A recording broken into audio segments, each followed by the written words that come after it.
Howdy, everyone. Um, so I just did a lecture on planetary atmospheres, and so I'm taking off my Professor Parks hat and putting on my mad scientist hat. It's kind of a play on words. Um, so the stream is yet another self-indulgent fucking ramble thing, and Luna. All right, fine. Just be Luna. Yes, I know you want love. Love, love, love, love, love, love. So in the last stream, Dr. Nimrod asked if I was doing better, worse, whatever, and in my community section, I said the reason why I had been kind of absent from YouTube, even though I wanted to put out lectures every day, is my mental health is tanking, and I don't know. I really had to stop. Not to alarm anyone who watches this, but so I have, and spoiler and trigger alarm or whatever the fuck it is. This is not going to be a positive stream. Not to alarm anyone, but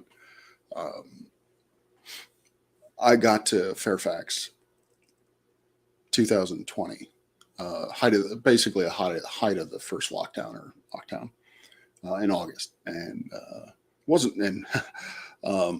My wife had left.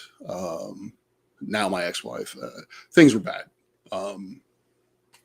and COVID made it worse. And so I very quickly found.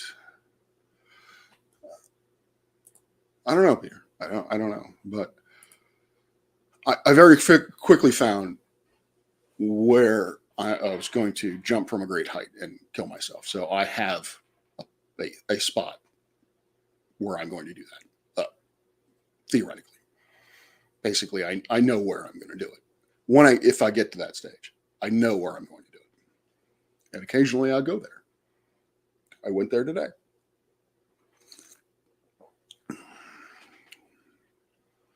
And I looked down, and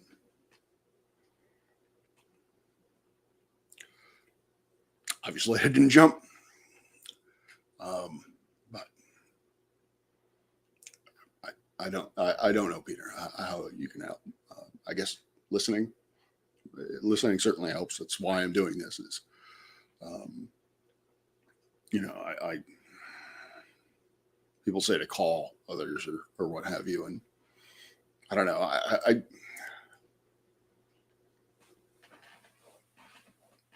It's difficult to do that. It's difficult to. So I do these streams, and just to get it out, people can watch or not.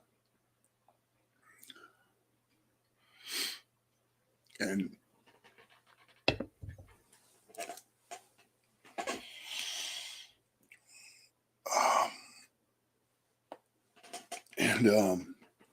so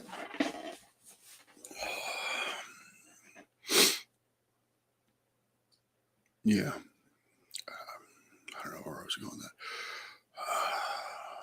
Like I said, I've been sliding for days now. It's weird how my depression has evolved, I guess. And I kind of blame therapy for it, and that I've developed a sense of coping skills, and what my coping skills allow me to do is allow me to stay far more functional than I was a while ago, or definitely years ago. So I can I could do lectures occasionally. I can find the energy to do it. I can basically do the bare sort of minimum to keep my job, and and so what I'm getting at is when if I were in this point emotionally a couple of years ago, or even a couple of years ago, I would have been in bed. Actually, yesterday I basically slept all day, or thereabouts. My schedule is so fucked at this point that I don't really anyway. But I've been managing to get up and go into work, and it helps that I can walk into work. I live a mile from the university, from my office. And so I can go into work and I can do something. I can do some kind of fiddling, but I can't do it for very long.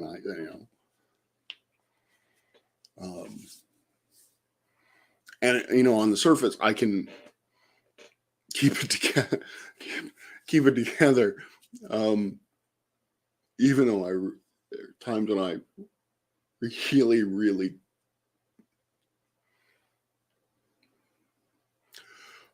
so I'm much better at hiding it. I'm much better at containing it. Do I know what?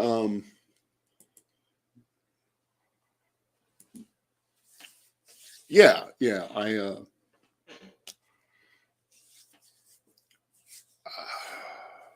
Core of it is I hate who I am. I hate what I am, and I've hated myself for ever. Um, you know, and I am a fucking walking stereotype. I can pretty much directly, they say I wasn't hugged enough as a kid. Yeah, that's basically it. Is my parents didn't love me enough. They were anyway. Let's just let's just chalk it up to emotional abuse. Decades of emotional abuse that I still carry with me. I basically, as one therapist said, my inner voices now are them. I basically tell myself what they used to tell me. So now, why do I hate myself or whatever? There are a myriad of different reasons. I've caused pain to people. I don't feel that I am. I feel that I'm substandard. I don't feel that I am very good at my job. I am certainly not very good at being a friend to anyone.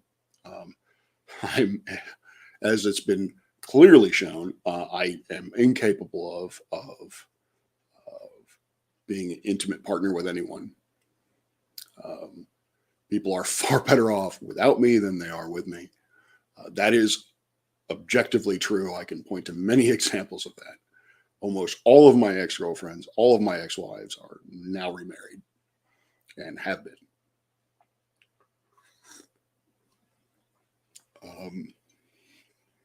Thanks, guys.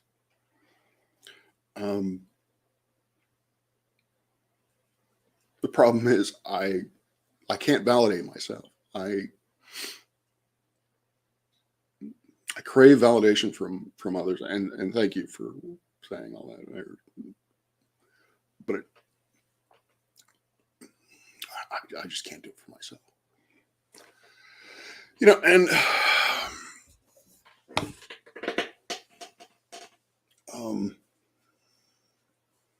And I know that I put. I know that I put in. I hold myself to an impossible standard, or at least that's what they tell me. I even now I can't fully admit to it. I can't fully commit to saying that the standard that I want, the bar that I hold myself to be not a good person, not an exceptional, or to be, because to me, there is either you are an exceptional person for myself. The way I judge things is either I am exceptional or I'm a failure. There is no,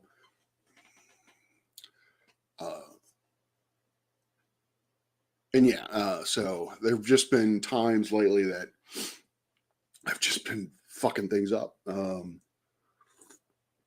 was teaching a class on simple harmonic motion, and I said something that was just flat out wrong.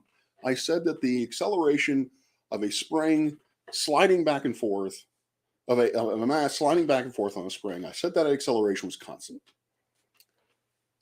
Thankfully, I stopped myself pretty much, a couple minutes. Actually, I looked at my students, and there was one student in particular who actually I think is not my student. He was actually there with somebody else, but he was nodding along. He actually was.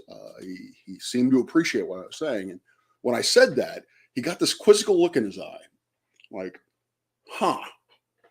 I'm like, okay, he's been on board with everything that I've said so far. Why is he quizzical at that? And I gave some bullshit explanation for why the acceleration should be constant. And then as I said it, I'm like, that doesn't make any goddamn sense.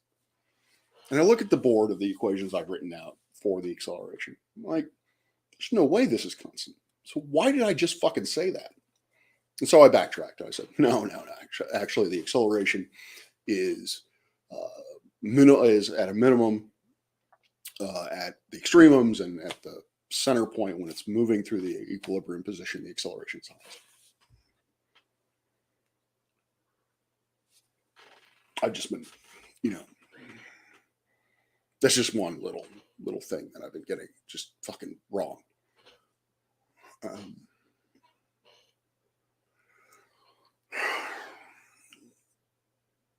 The biggest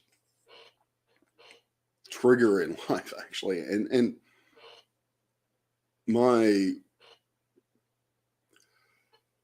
so I may have borderline personality disorder. I've had one therapist diagnose me with it out of the half dozen or more therapists that I've had. So, I've read up on it, and I actually have read books on it, not, WebMD.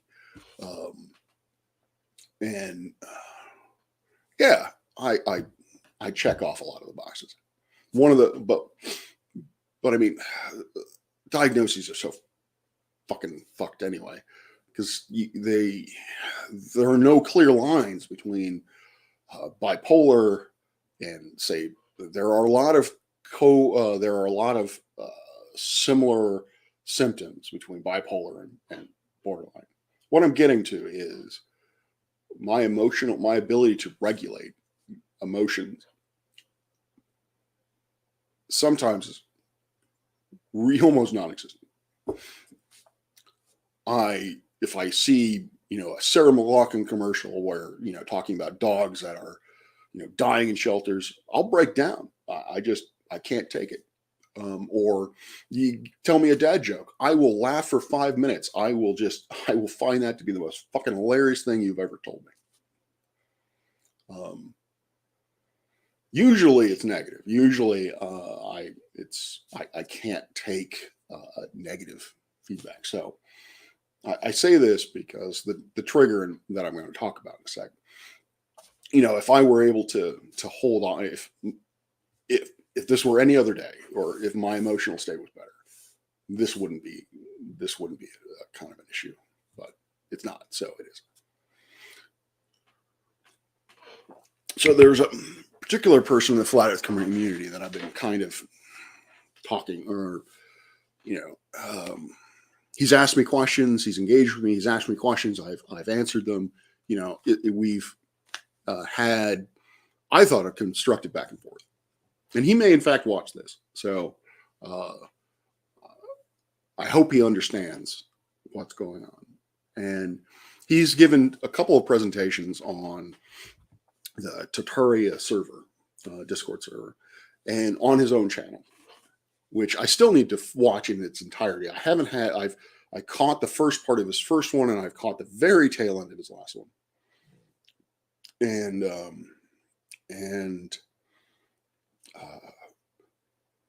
so a lot of this could just be my own fucking bullshit, that I'm just thinking that he's saying something that isn't in actual fact true. Now,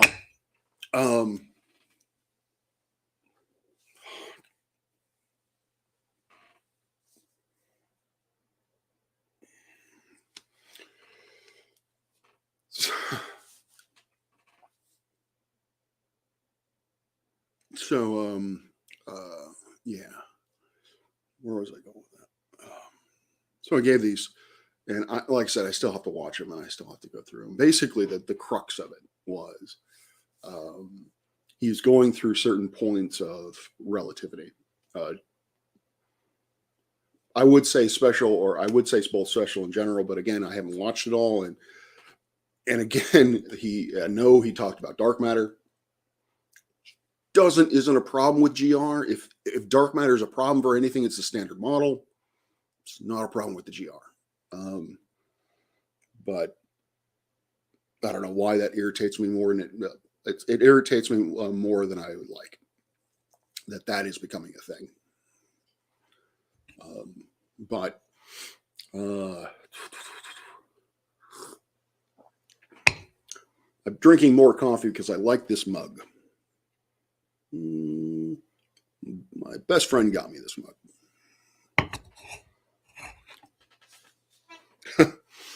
Yeah, I prided myself on being able to have a thick skin about it, and not really thick skin, but lately it's been bugging me even more and more, this particular thing. Anyway, so he's going through this, and I do want to go through these. I just haven't had the really time, because both of his presentations were like fucking 3.5 hours long.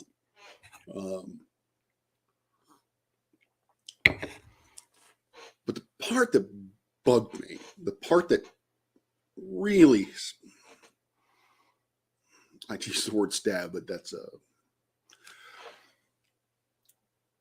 in presenting it like, one, relative in this presentation, I can say definitively, he basically says that relativity is bullshit, that it isn't right at all.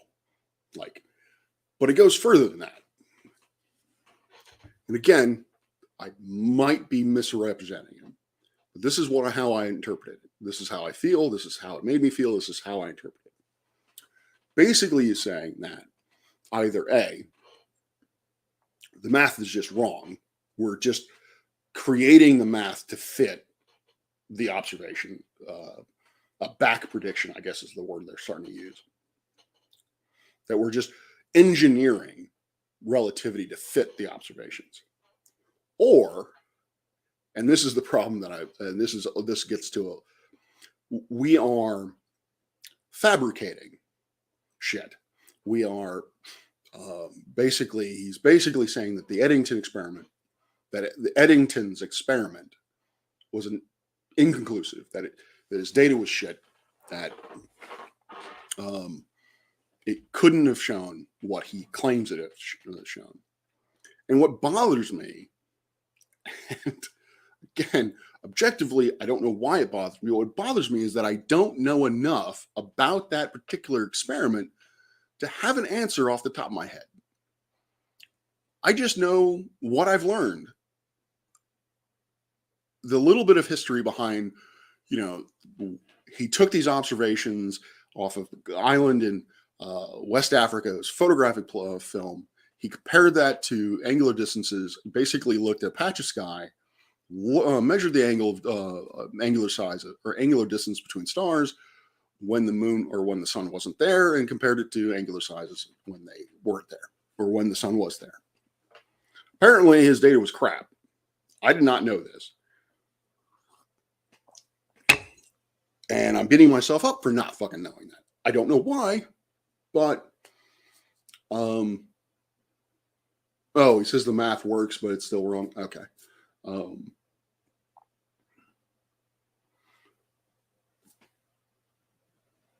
So I'm beating myself up because I don't know, I don't have off the top of my head ways to immediately combat these arguments. I don't know enough.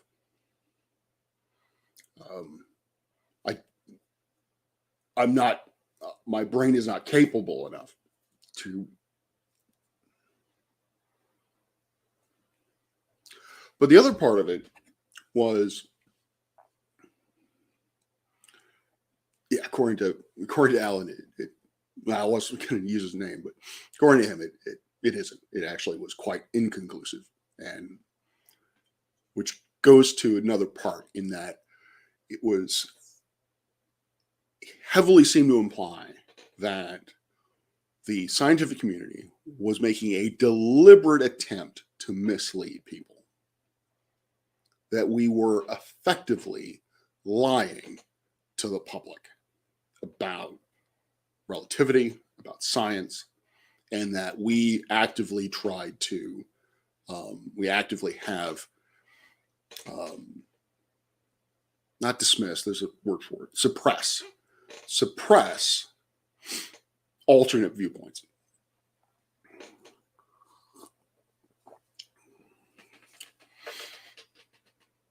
Yeah, yeah, I know.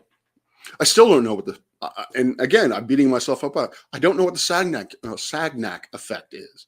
I've never learned that, or if I did, I've forgotten it.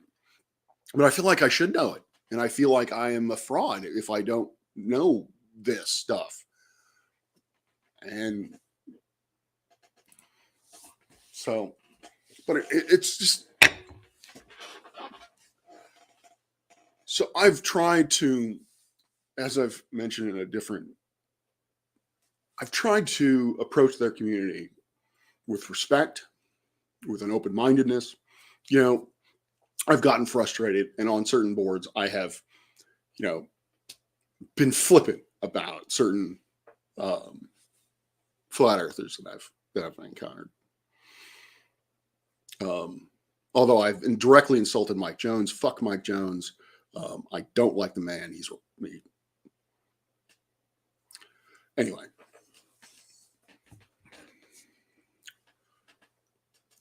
It personally, I felt personally attacked. You know, it hurt my feelings to think that, you know, and he didn't call me out, or, and I've encountered this everywhere. His was just a little bit more, but it felt different because I have interacted with him more.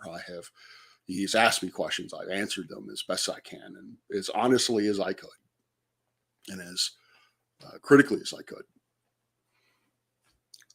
So to then have him, again, he didn't do it to me. He basically is just talking about the scientific community, which I know that I am not an active researcher, but I feel that I am still a part of that community.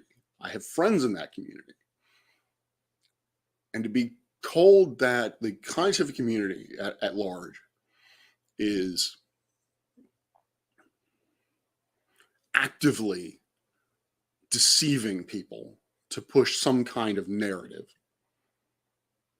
hurts, because now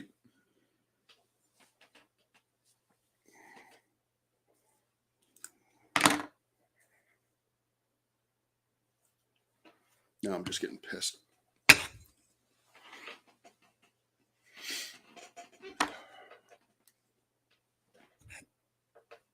I try to pride myself on that I'm honest, at least from a scientific point of view. Honest, I look at things honestly. So I said I had questions for true earthers, because I don't want to, you know, because now it's getting it's not just simply flat Earth anymore, particularly with the electric universe coming in. I mean, they still think the Earth's flat, but there's more to it than just simply it looks flat. I guess there's a whole ether thing, which it boils down to this. There are credentialed people, and call this a appeal to authority fallacy, but there are credentialed people in this community. Myself, Clive, Phil, Tony, Matt. There are people who have, among just them, decades, literal decades of education and research and publications into the fields of astronomy, fields of cosmology, fields of aeronautics, and fields of geology. So my question to you, and we all pretty much say the same things. There's the whole gravity is, whether or not gravity is a force or not. That I think is an interesting, but we all, that is sort of, like I like to say, a metaphysical question or whatever, but we all agree that for terrestrial objects, for things that are big, that are moving slowly, that are away from a deep gravitational well, classical mechanics is a fine descriptor of the universe. And that GR, and classical mechanics describes gravity as a force.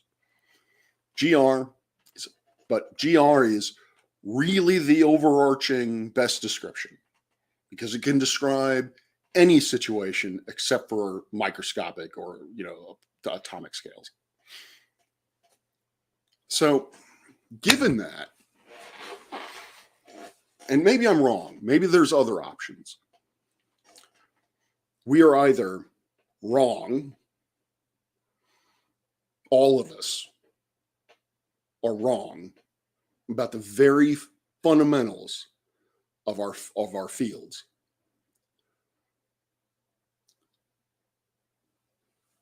Okay, to me, that is, and maybe, and this goes to accusations that I have been indoctrinated, accusations that I have been brainwashed, accusations that I am so invested in my paycheck that I can't possibly have an open mind to look at anyone else or anything else, that I am closed-minded. So basically, I'm either indoctrinated, brainwashed, or closed-minded, at best closed-minded. So we're all wrong. Well, now, let me simplify it. We're all wrong. Now, we are wrong, and in being wrong, or at least professing wrong things, we are either delusional, indoctrinated, or closed-minded. Or we're stupid, just flat out stupid. We basically, or we're lying. We are actively deceiving people.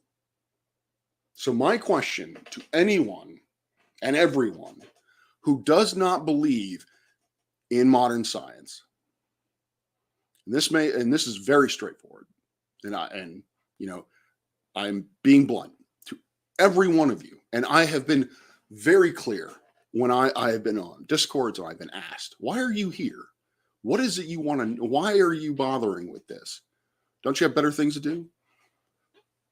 I tell them the exact same thing. I want to understand why you believe what you want to, why you believe. Now I'm going to ask the question, what am I? What am I? What am I, Clive? What am I? Because really, unless there's some other explanation that I just don't know, we're either indoctrinated, brainwashed, stupid, or closed-minded, or we're lying. So my question is very simple: which is it? And I want an honest answer from as many people who do not think that, who do not believe, who do not accept what we have been saying.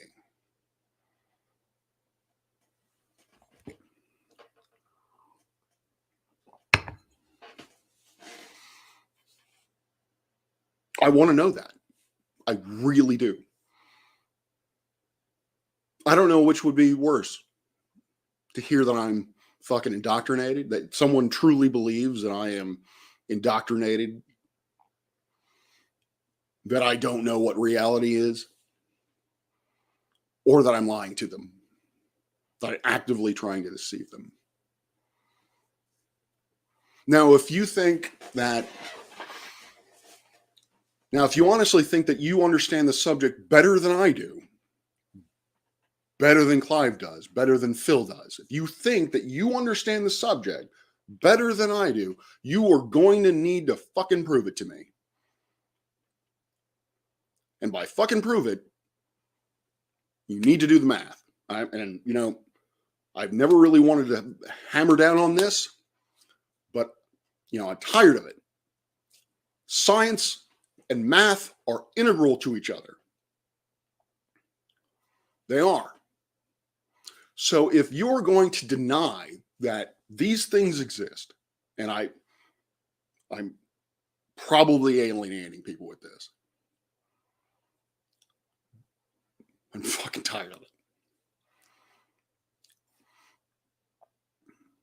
If you think that you know the subject better than I do, better than the rest of them, than the ones that have spent decades studying this, then you need to prove it, not with random articles from random people on the internet, certainly not from YouTube articles or YouTube videos.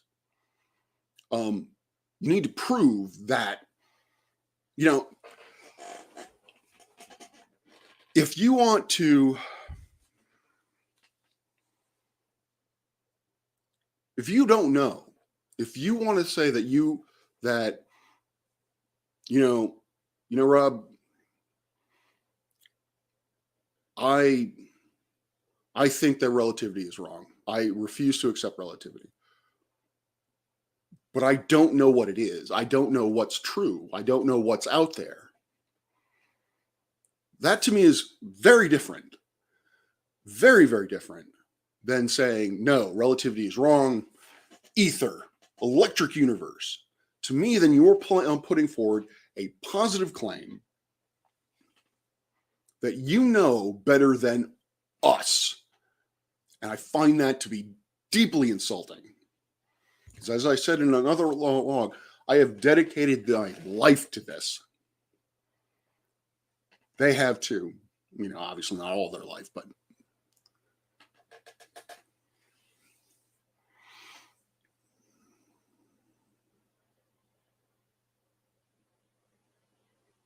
yeah. Well, Dr. Lyle, who I think you're referencing,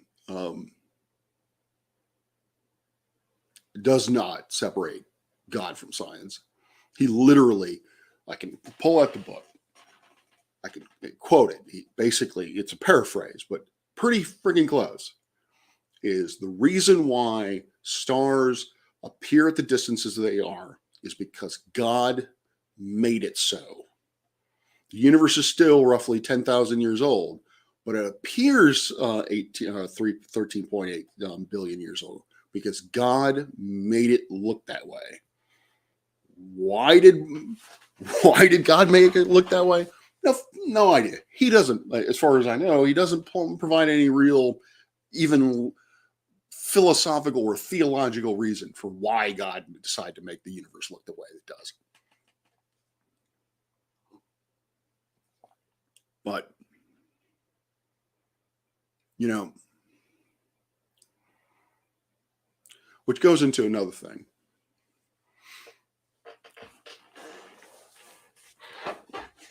So astronomy, astrophysics, and theoretical physics, not sciences. Been told that repeatedly. I don't know about geology. I think Oakley has like an entire list. The only thing that apparently that is a science to Mr. Oakley is experimental physics. I got news for you. If you actually did modern experimental physics, it wouldn't qualify either. Yeah, that's the problem I honestly have with his argument, is that wouldn't that mean God is deceiving us? Anyway. And so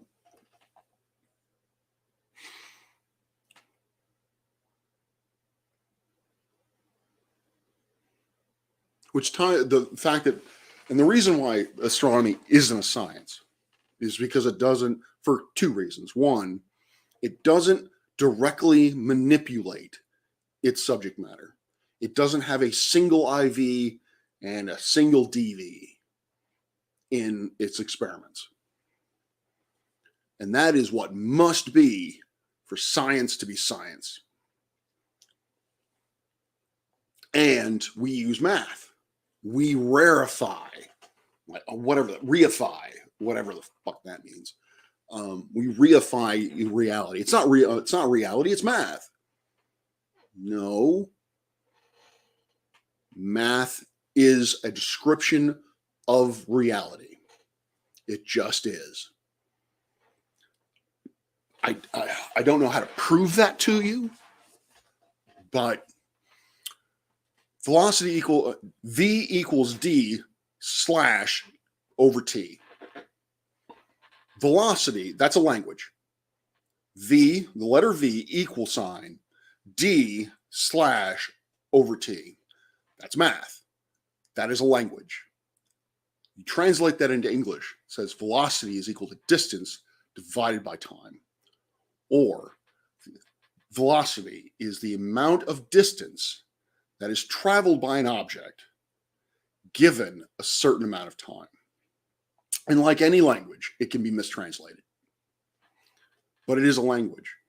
And just like English, or what have you, is a language that describes, mathematics is a language that describes.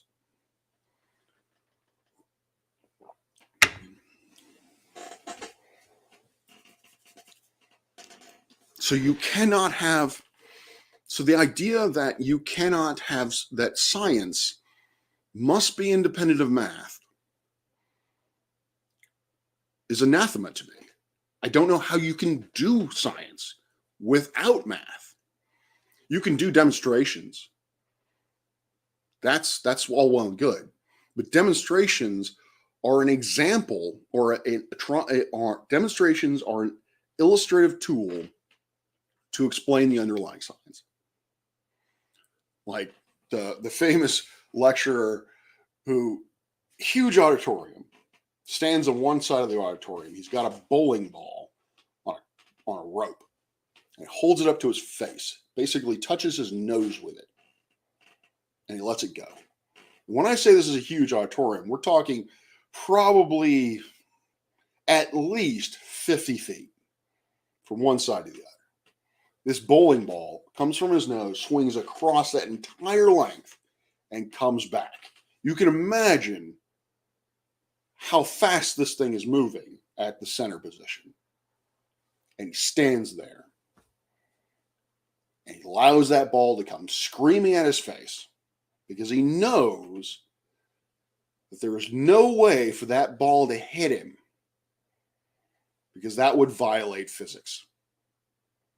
And sure enough, comes straight up to his face. Doesn't even touch his nose. Just comes straight up to his face. Leaves. Now, if he'd leaned forward, he would have gotten a face full of bowling ball.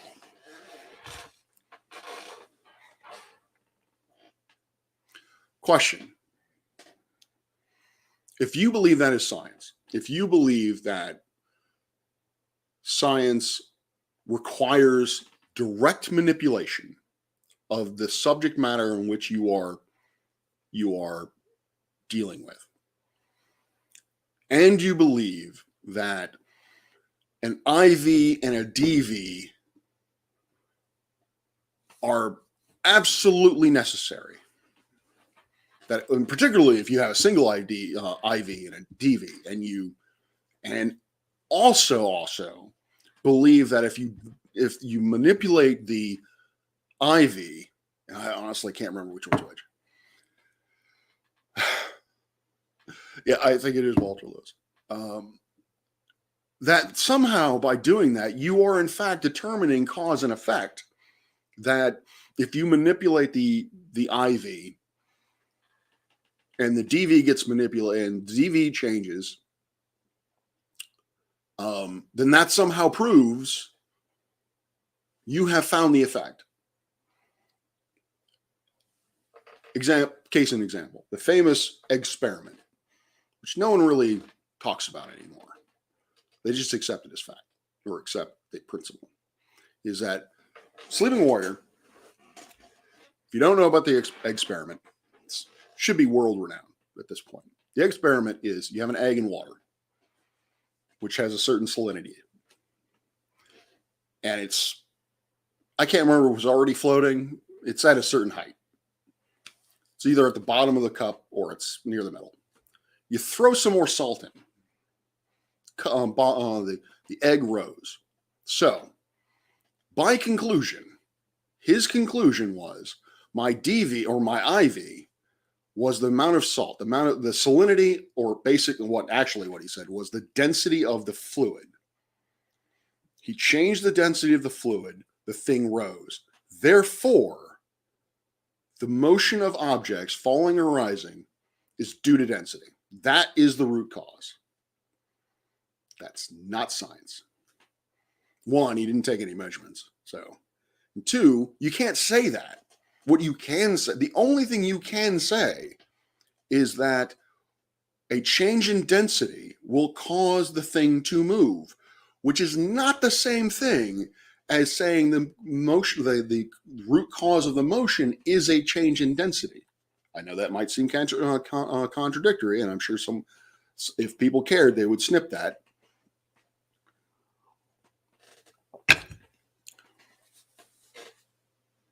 But baked into that, if you look at the math, baked into that description of buoyancy is gravity.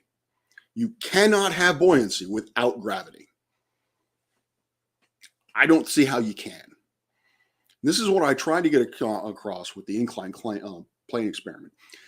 I will rip up my PhD if you can give me a hypothesis, such as the electrostatic force.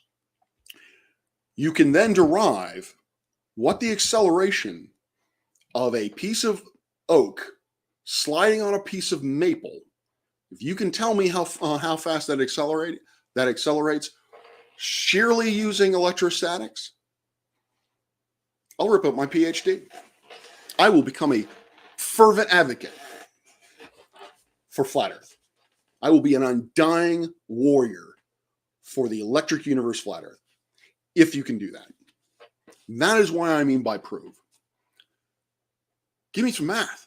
Give me something that I can test.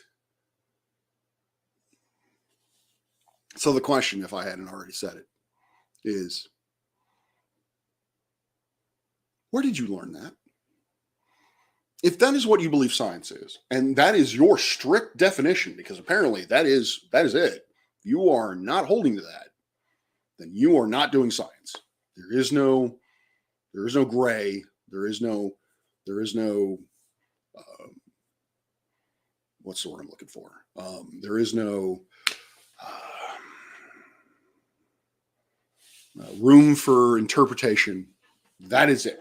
You have to physically manipulate the object in question. And you have to have an IV and a DV, and where the IV tells you that the change in the IV, when it is correlated with a change in the DV, the IV is the root cause of the change in the DV. Where did you learn that? Because again, you were telling me who's has decades of experience, decades of education. You are telling me that I don't know what science is. I mean,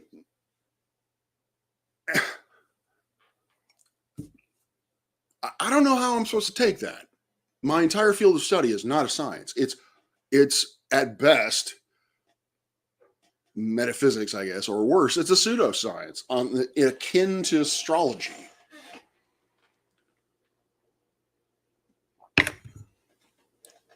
So yeah, I want a definitive answer to that. Where did you learn it?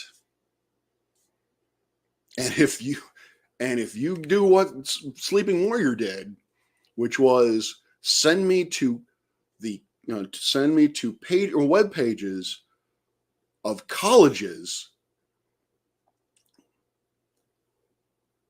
then you really need to rethink your research skills, because as I pointed out to him, those pages are part of departments that he says are not science.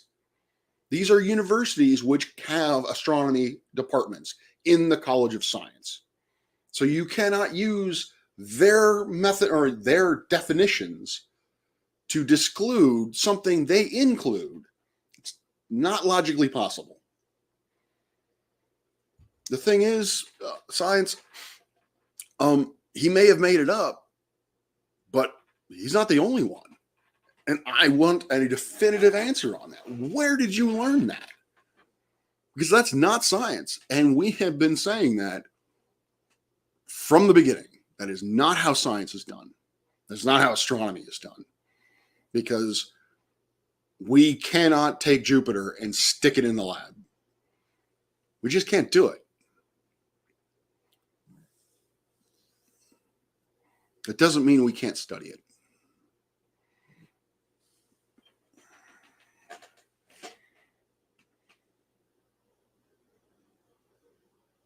There was another question I wanted flat earthers to ask, or wanted flat earthers to tell me.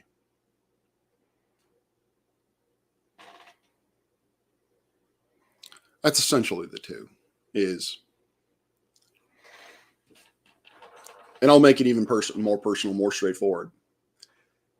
Am I A, delusional, brainwashed, stupid?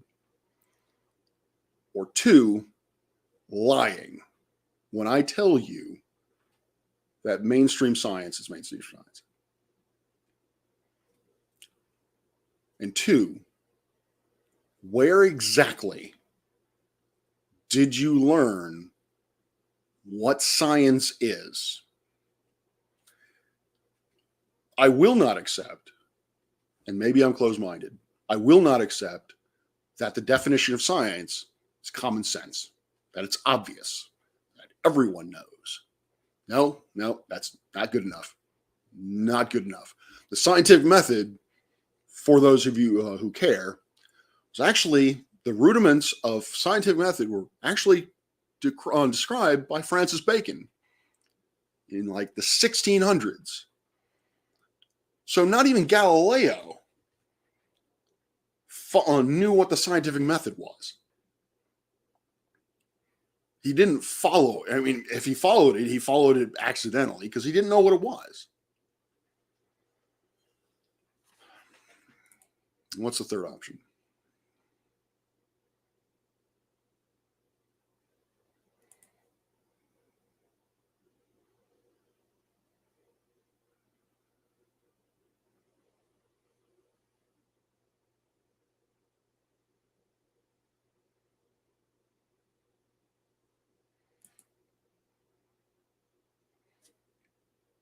Yes. Yes.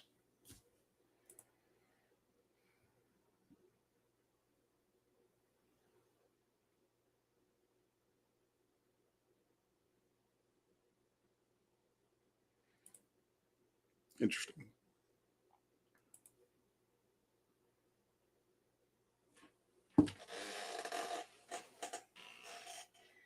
Well, ranting helped, at least helped the depression. at least for a while. But I do want to reiterate that thing with flat Earth, it's not causing this. It's not. It didn't put me on that roof today. It just didn't help.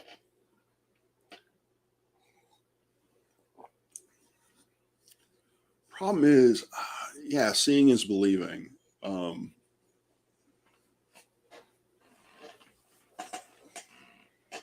For me, it ultimately comes down to this.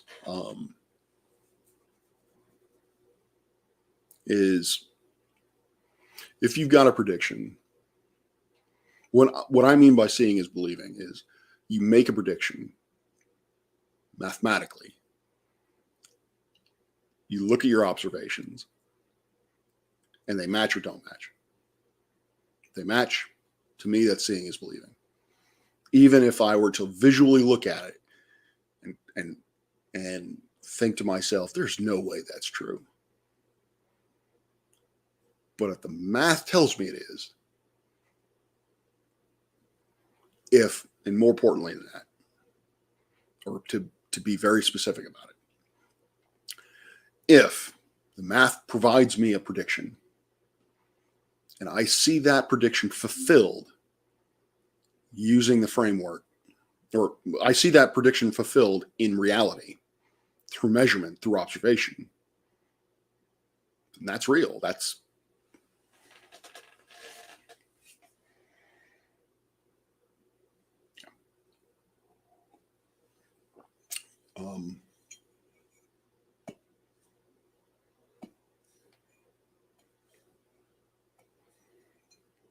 I've touted A.B. Sciences before, just to kind of get back to the scientific method. He did a fantastic video on the scientific method, on how the scientific method actually is viewed differently via different sciences.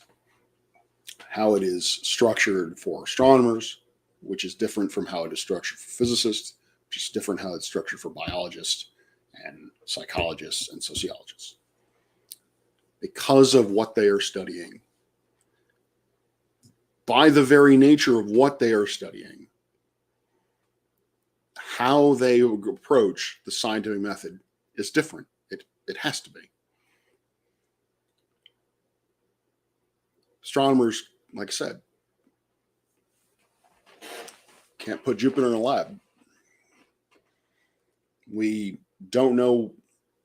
We can't time travel. Geologists, they can put rocks in a lab, but they also can't time travel. So they've got to, basically, they have to surmise.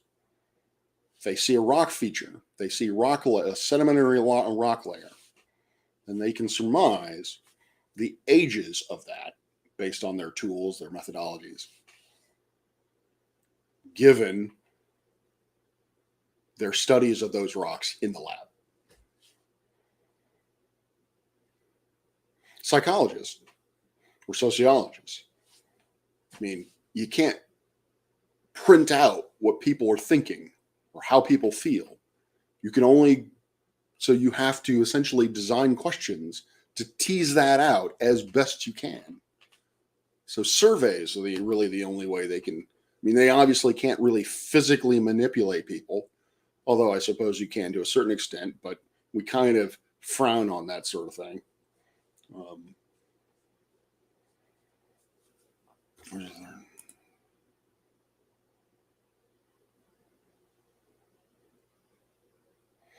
See, I wouldn't say that's a third option because, again, it's more directed at, at us, in that when we tell people this is what modern science tells us, this is what modern science says, then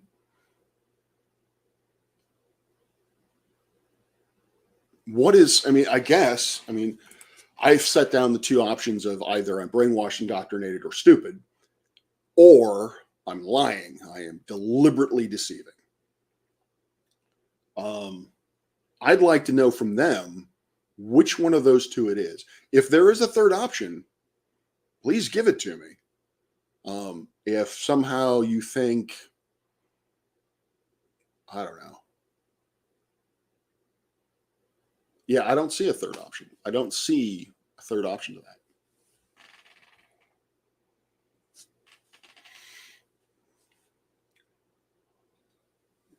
I think what you're trying to get at is why they believe the things they believe. And I have some theories on that, but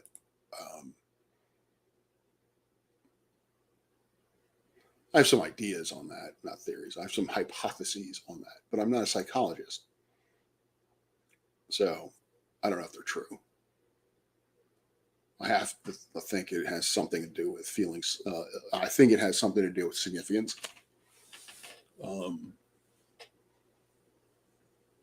Obviously, this is not a blanket statement on all of them, on all people who deny mainstream science, but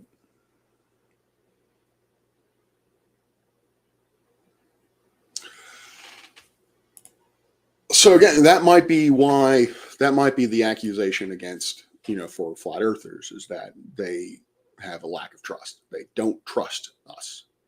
But why don't they trust us? Why don't they trust me? Why don't they trust science? Why don't they trust Phil? The cognitive dissonance. I guess that would be a third option for me, that I have cognitive dissonance.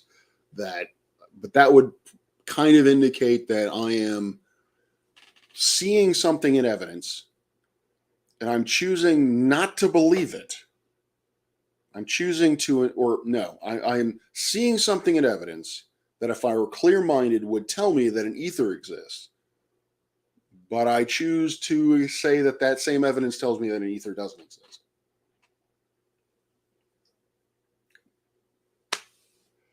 Okay. I suppose that would be a third option. But again,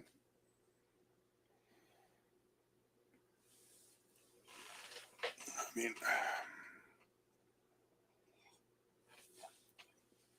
but, Rachie, I've heard this from, I've talked to a few folks on the flat earth side.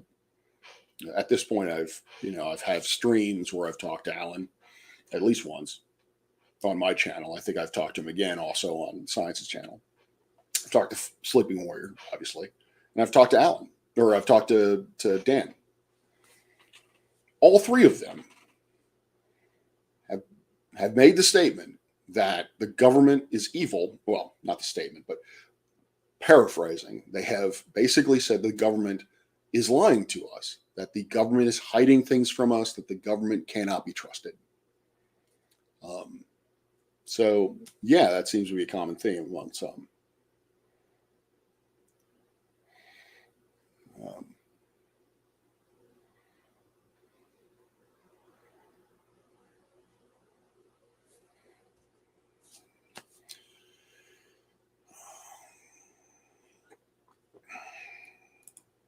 Now, I kind of get that, and I've complained about it with. I've kind of complained about it with science communication. Is that, yeah, there are definitive examples where what science communicators have said is misleading.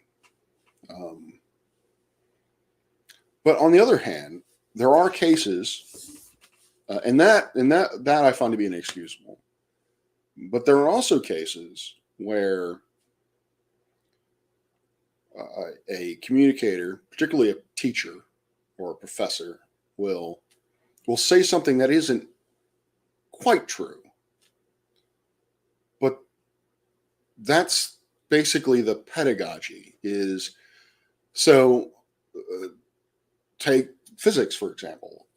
When we taught on teaching algebra based or even calc based introductory physics 1 and 2, particularly 1, which deals with kinematics and gravitation, forces, and so forth. We say that gravity is a force, and that gravity follows Newton's law of gravitation. That isn't precisely true.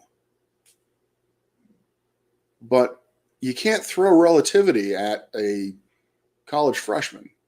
Certainly can't throw it at them in high school.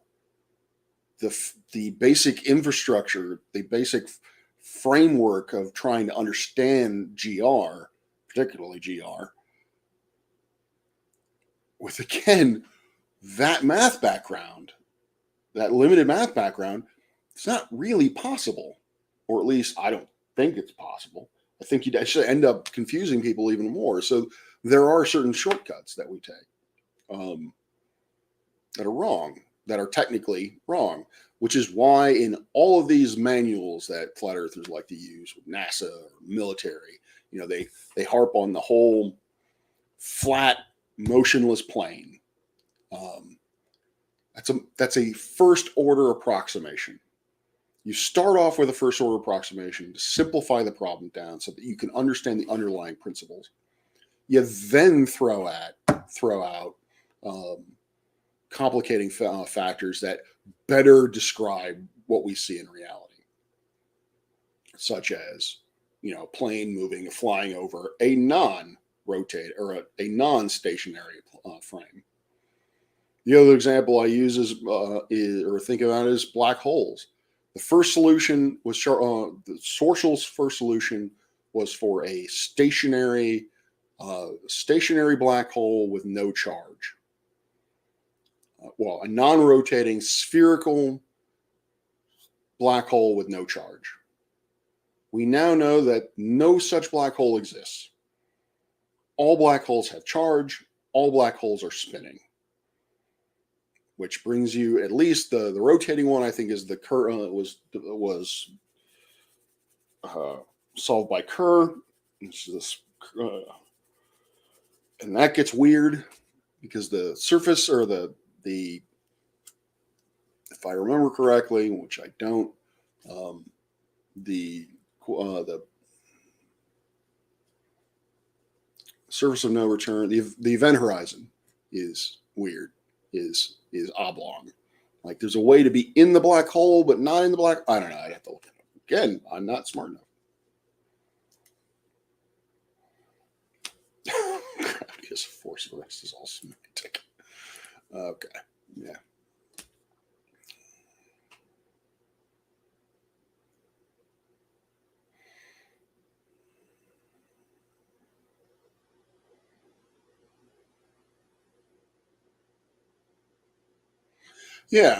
Yeah.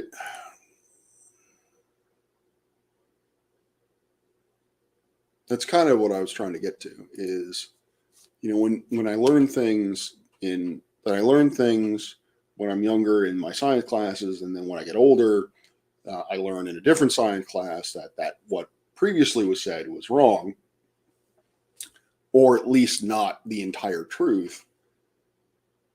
My reaction is not that I've been lied to.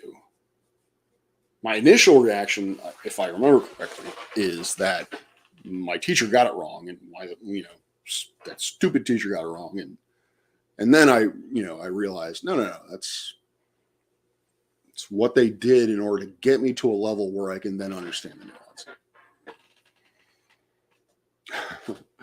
Yes, the professors of the apocalypse will. I really do want to get a professor of the apocalypse panel together.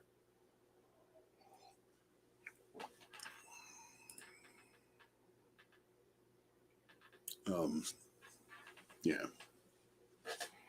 So.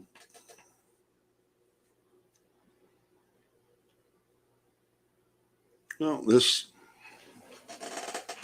has certainly helped my mental state, at least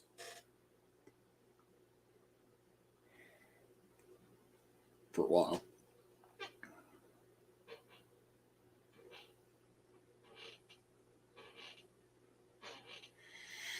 Well, Peter, yeah, again, and I understand science's point to this is that you start getting into it kind of can seem like a semantic argument as to what exactly a force is. Um,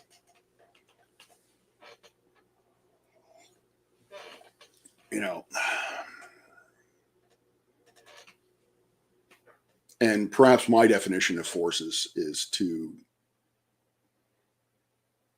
narrow, but to me, a force has to be something carried by a carrier particle, um, a gluon, a photon, or whatever.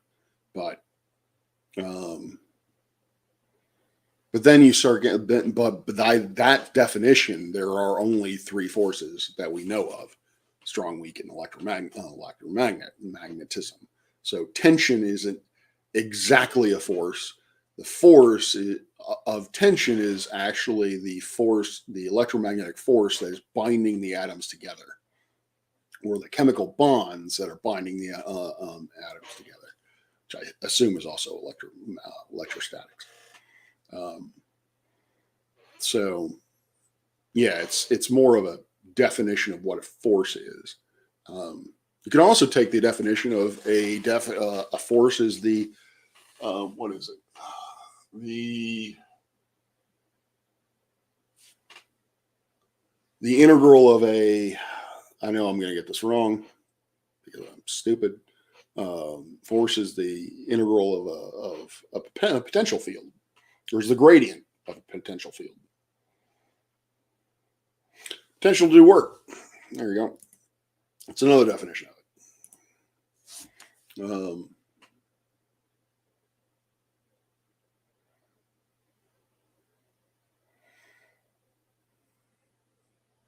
Yeah, I don't know. Um, yeah, yeah.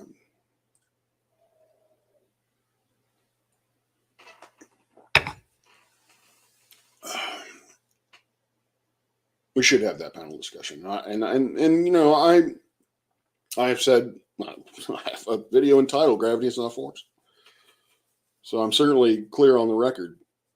But I also have to say that I'm willing to see another point of view. Um, you know, who knows? I might retract that video if. But as right now, gravity is not a force. Gravity is a consequence of the curvature of space-time. Um, it is, yeah.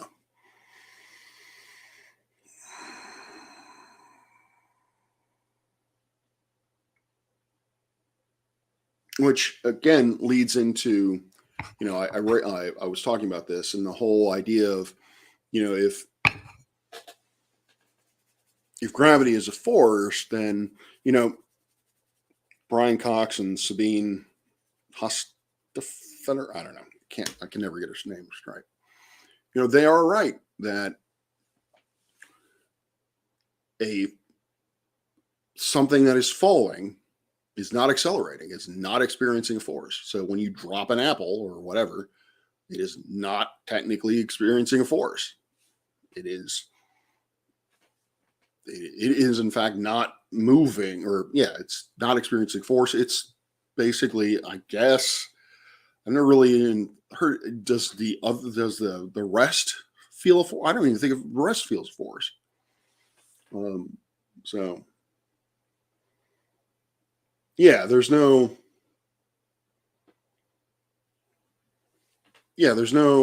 verifiable force for there's no carrier particle for gravity that we found. The graviton has not been found yet.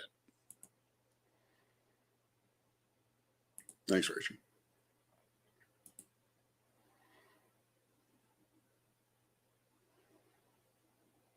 It's energy invariant across reference frames.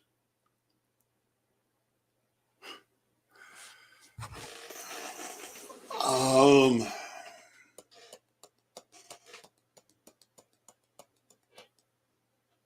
my instinct is to say yes. Is that if you change reference frames, The total energy is invariant.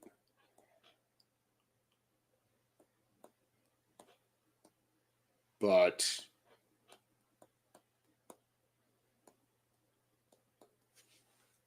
the energy is in different forms if you can if you translate reference frames.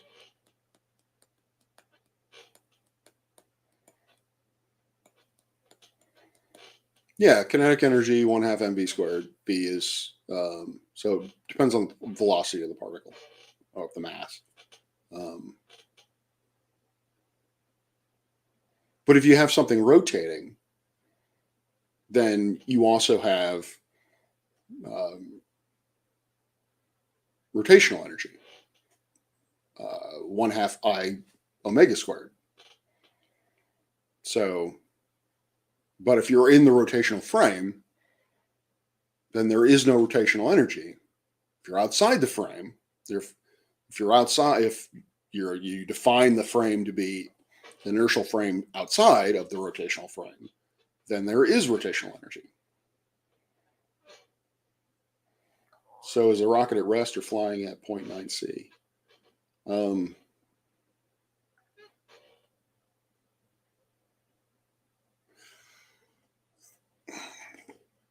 So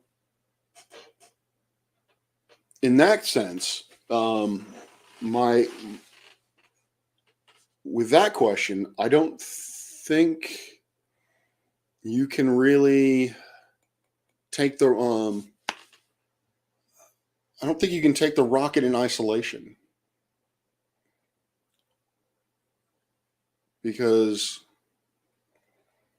yeah, it depends on if you're in the rocket or not.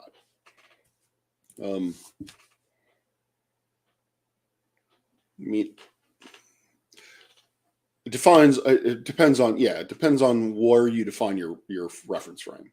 Is it the rocket or is it space?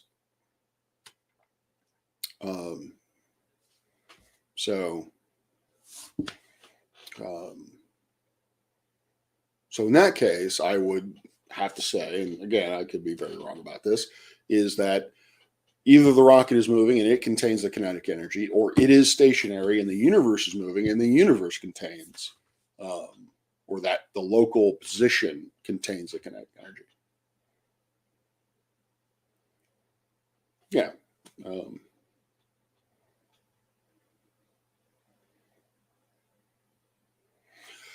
Is it an emergent force? Again, for me, or from my understanding, an emergent force such as centrifugal such as centrifugal force is, I don't know if that would be considered a force, because I look at the centrifugal force as a correction due to the fact that Newton's laws only work in an inertial reference frame. Newton's laws can no longer be applied as they are in a rotating frame, and so in order for them to work, you have to make a correction, and that correction is what we call the centrifugal force.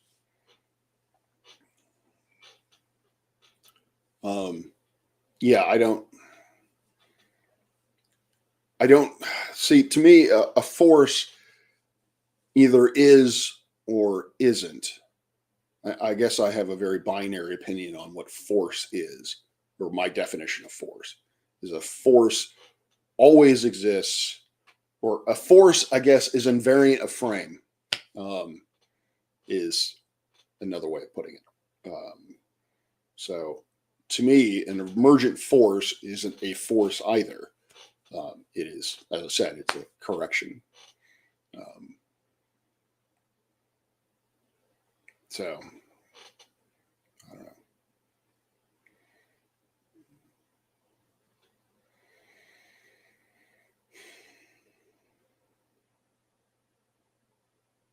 Yeah.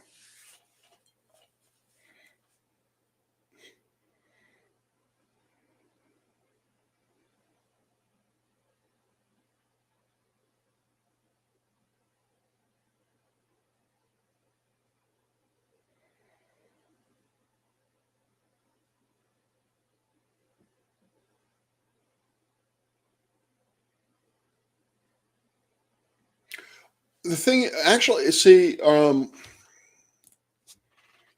I think total energy is invariant across reference frames. But when you, the form of that energy is not invariant.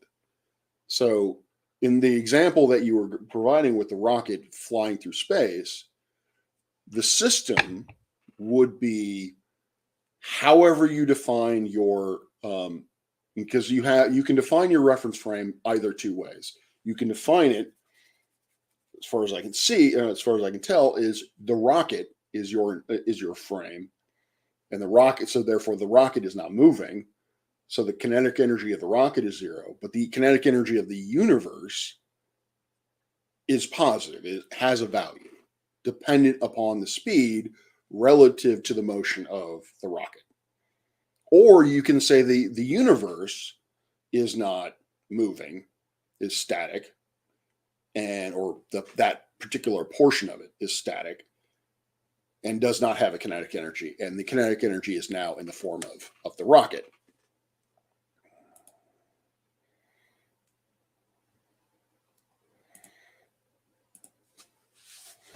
So,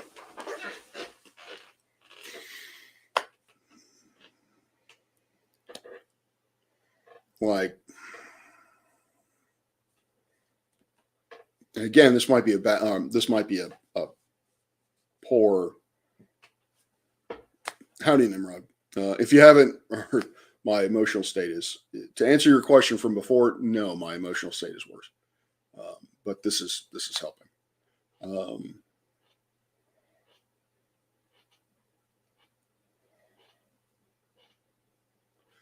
True.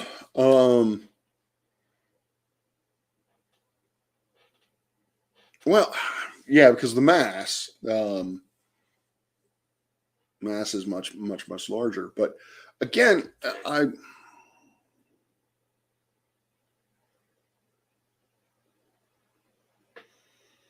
wouldn't that also depend on, basically, because there is no absolute frame. There is no absolute frame. So there is no absolute frame. So I mean, what do you define as so the mass would really be frame dependent. It would be what do you call the frame.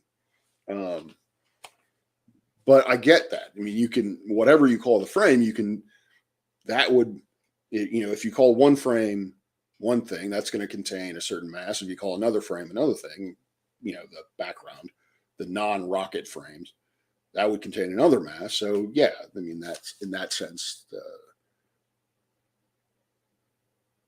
yeah, I see your point. I see your point with that. I don't know. It's an interesting question.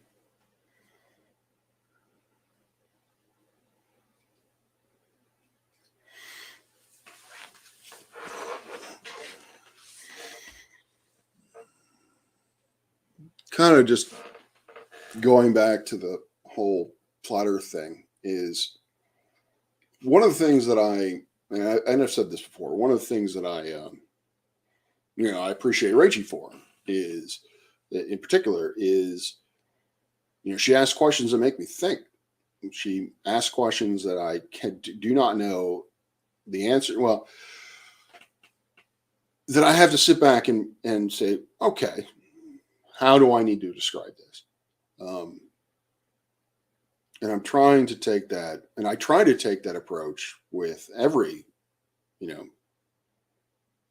person who questions science, is how can I turn this into a teaching moment? Which is why I don't do reaction videos. I don't, it's not about, I'm tempted to do a reaction video to Alan's, but I don't want to, and I won't. But what I do want to is, he made at least one, if not two, presentations. Again, I haven't watched both of them all the way through, so in fact, he could have just done the same presentation twice. I don't know, But he laid out, at least in one of them, I know that he laid out basically, he went through several uh, proofs of general relativity and talked about how each one of those was wrong. What I'd like to do is I could do the opposite of that. I can actually, and this is also useful for folks who don't know anything about relativity or know very little about relativity. I can go through the major proofs of relativity and I can show how they are valid. I can describe them, and I can show you, and I can then go into the observational evidence that supports that conclusion. Um,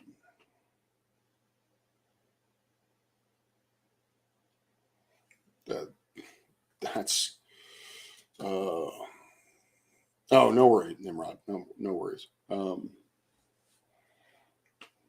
But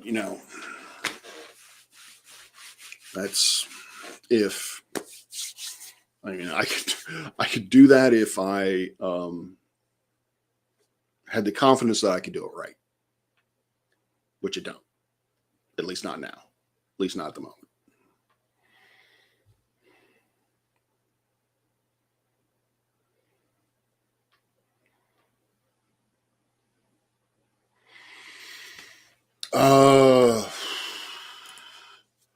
I'm late to the conversation, so please forgive me if you heard this. All objects with mass experience gravity. Gravity provides acceleration. Gravity requires mass, as far as we know. F equals ma. So both components of force are satisfied. The problem with that, as far as I can see, is again from a relativistic standpoint. If something is falling, it's not accelerating. So if you drop an apple, it's not the apple that's accelerating. It's the other, or it's the frame, or the frame of the apple is not accelerating. So there can be no force if you look at it from a curvature standpoint, space-time curvature. Yeah. So.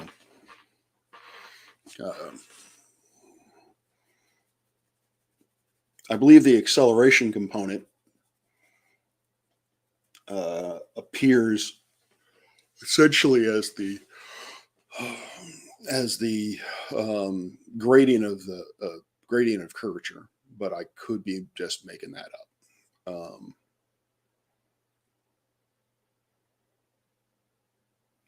Whether a force is required to be invariant across frames. Yeah, I don't know. I haven't looked at it that way.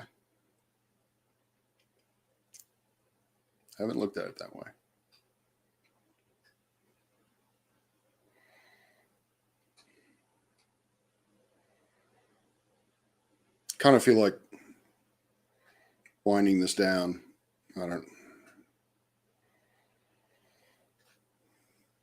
Kind of afraid to, because this certainly helped, but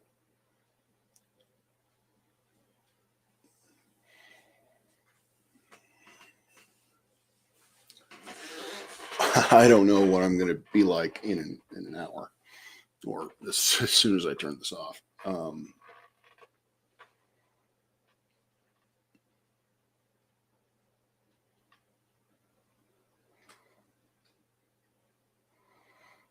No, I'm not sleeping okay. I'm not eating okay. Fun thing about, so not only am I having insomnia, so I've got two problems with sleep, and I've had two problems with sleep for a long time. Is it's difficult for me to fall asleep to the point now that I'm exploring ASMR in order to fall asleep with mixed results. It's difficult for me to fall asleep, and it's even more difficult for me to stay asleep. There was a long period of time where like weeks, where I could not sleep longer than 3 hours in a stretch, or really, I would wake up every 2-3 hours. So I never got a full night's rest, or never felt like it. Um, and meditation, no. Yes. Yeah. Have I given it? Have I fully committed to trying meditation? No. Have I tried meditation? Yes. It hasn't worked, and I've quickly given up on it. It's one of those things where, again, my upbringing, I just feel it's too new agey, and I just dismiss it. I know it's objectively that's ridiculous. Meditation has been a key part of many cultures for many centuries. Um, yeah. Um,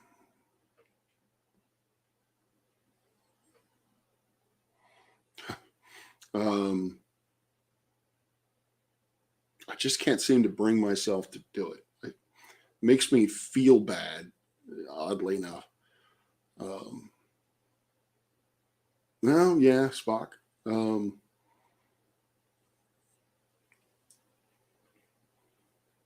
when I think of trying to do meditation, I immediately go into I berate myself for having to need it, um, which is why I kind of don't allow myself to use it. But on top of that, recently, which is fun, is my dreams now. Um, I dream about romantic interests, past and present, um, and then when I wake up, I realize that depending on the person, um, I'd already fucked that up, and that's never going to. What was happening in my dream was never going to happen again. Reconciliation or whatever is not going to happen. And then for the others, um, those relationships are never going to form. So, yeah. So I wake up feeling like shit. Um, so it's like my dreams are conspiring to keep me depressed too.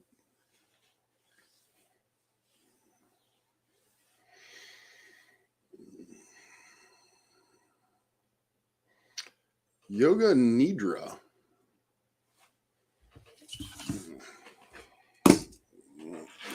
Do I have a pen?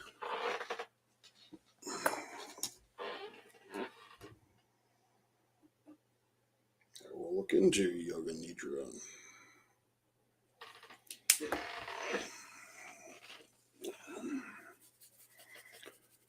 But yeah, my sleep has been shit. My diet has been shit.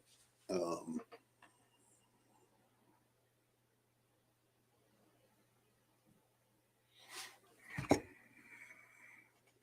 Also, drinking coffee at this hour is certainly not helping in any way, but not like I was going to go to sleep anyway. But I, yeah. Um,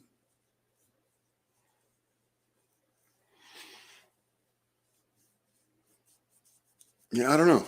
Obviously, it's not a solution to my mental health at the moment. I just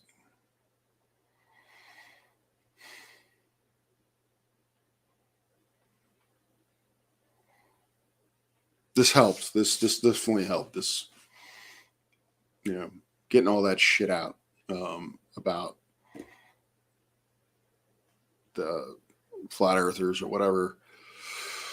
I definitely still want the answer. Am I wrong, deluded, brainwashed, indoctrinated, or am I lying to you?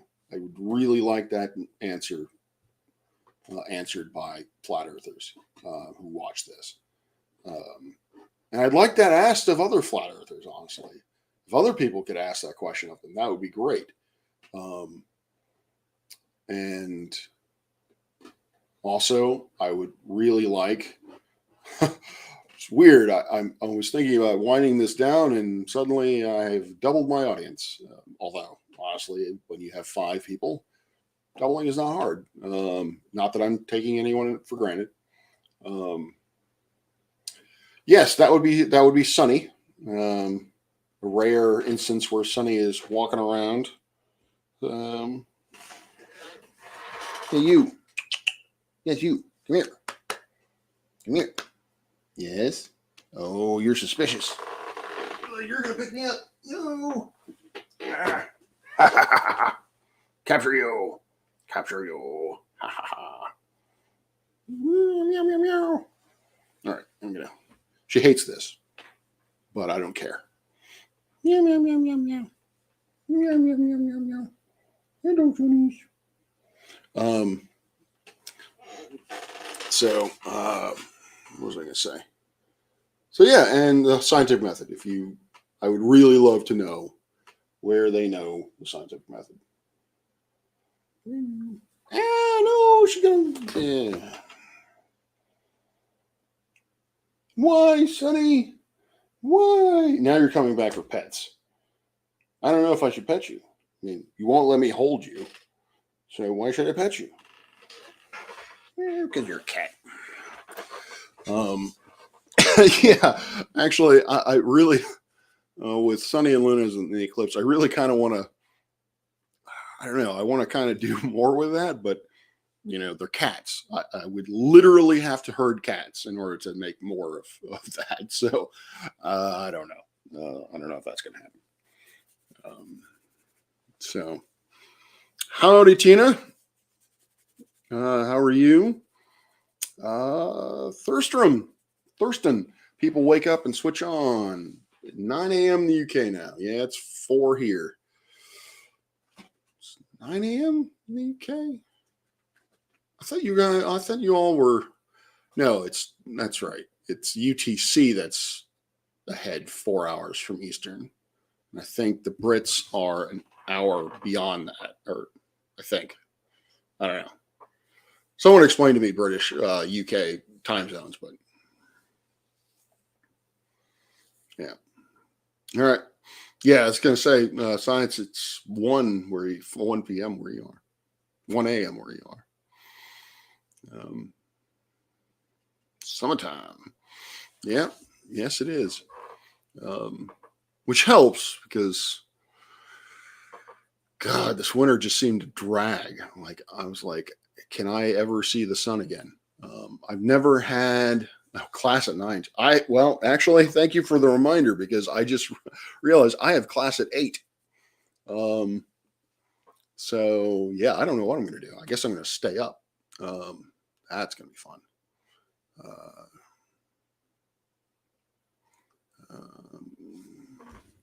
Oh, there it is.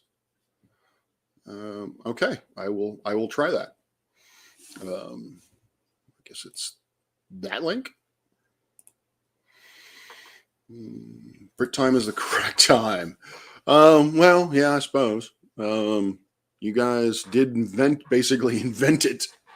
Like, oh, time zones, just us. So let's start with us, with UTC. Yeah, I guess, yeah.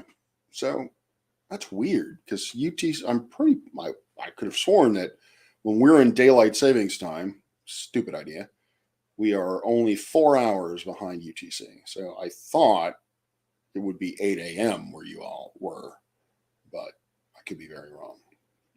Well, apparently I am. Someone said it's 9. So, yeah. All right. Well, yeah, like I said, I'm winding this down. Thank you all for being here for me. I really do appreciate it. Yeah, I don't know what it's getting to the point now that I'm seriously considering going into the hospital.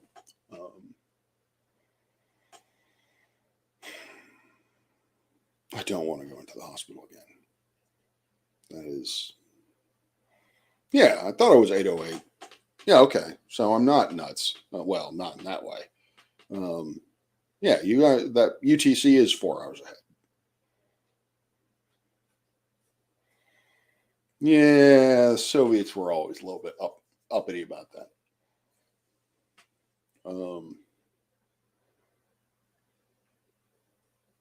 But I'll keep folks informed, I guess. If I go into the hospital, I really don't want to go into the hospital again. But oh, appreciate that, Peter. Um, at the very beginning of this, I've been my suicidal thoughts have been more numerous and more intentional, I guess, deeper. So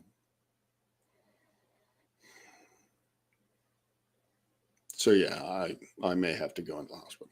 I don't know. I don't want to.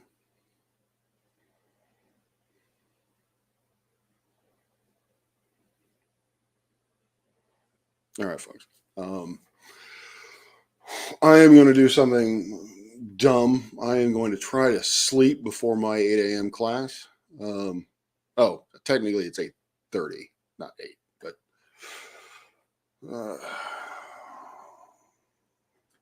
I don't know. Should I try to stay up? Like, I don't know if I'm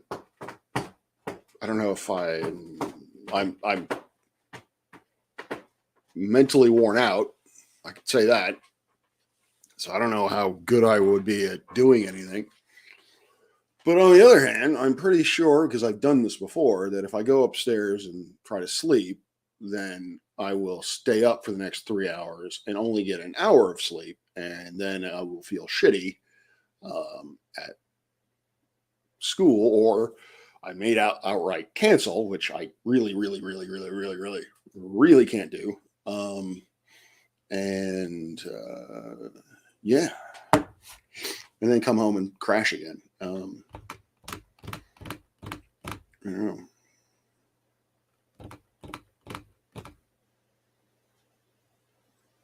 Thanks, Nimrod. Yeah. It's difficult for me to reach out.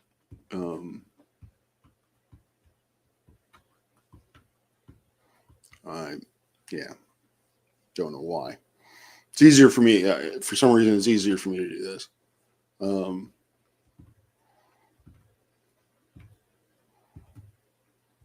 don't know. Lie down, close eyes, and visualize a nice walk, or laying down with a nice view. I can try that. Because I've been trying ASMR and seeing what that does. But if you stay up, you may be able to sleep better than you when you do sleep. That's possible. Appreciate that, Indy. I may take you up on that. But it's depression. It's difficult to do anything, reach out, I guess. Instead, this seems to be easier. But even still, I don't really care for. I don't like that I have to do this.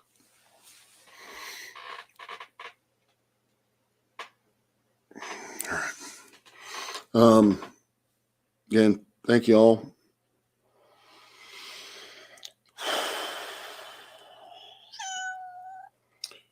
Yes, Sonny.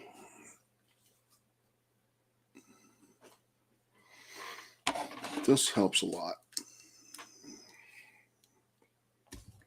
What is that, Dana?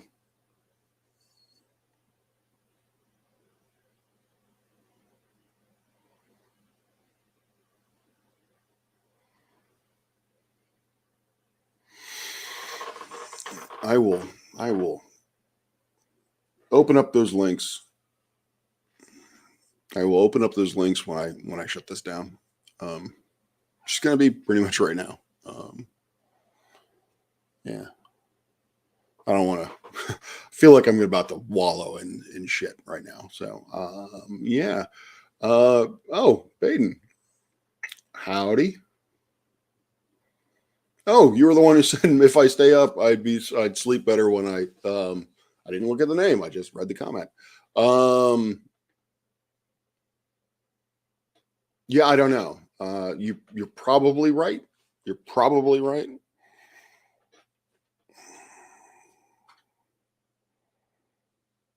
Yeah, I think I'll stay up. I think I will.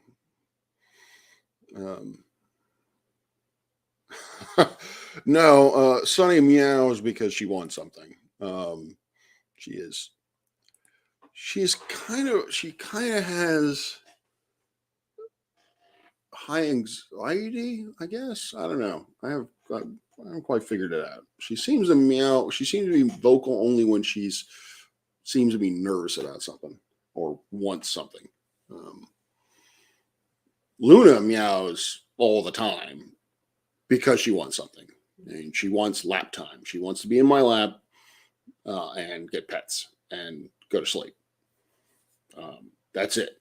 That's that's when she meows. I know exactly what she wants. She wants me to sit down so that she jump in my lap and go to sleep. Sunny, on the other hand, meows. I think when I'm just not paying attention to her. Narrate. Meow. Yeah, is that right? All right. Well, boop. I booped your nose. How about that? Um. So, Luco. All right, Ludico. Luco, Vico. Naudi. Okay, I'll look into that as well. All right, folks. Yeah, I really do need to sign off, or yeah, thank you all for being here. And for those of you who came in late, there is actually I think a fairly interesting discussion in the middle of this. The beginning of it is me talking about mental health, blah blah blah. In the middle of it, I talk about my feelings on flat Earth again, and also we have a kind of a discussion about what is gravity. So if you're interested in that sort of thing, go back and watch it. All right. Peace out for those of you in the UK or who are having or it's morning for y'all. Hope you have a good day. I am going to try to not sleep and teach at 8:30 about, oddly enough, well, no, rotation. I guess it's not oddly enough. I was going to say centrifugal force, but I don't. I actually already did that. It's simple harmonic motion that I always love to say is neither simple nor harmonic. But yeah.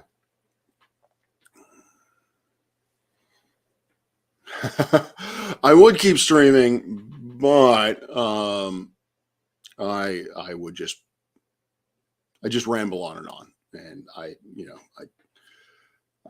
don't really don't know what to say at this point. So peace out, clear skies, and yeah, thanks for being here.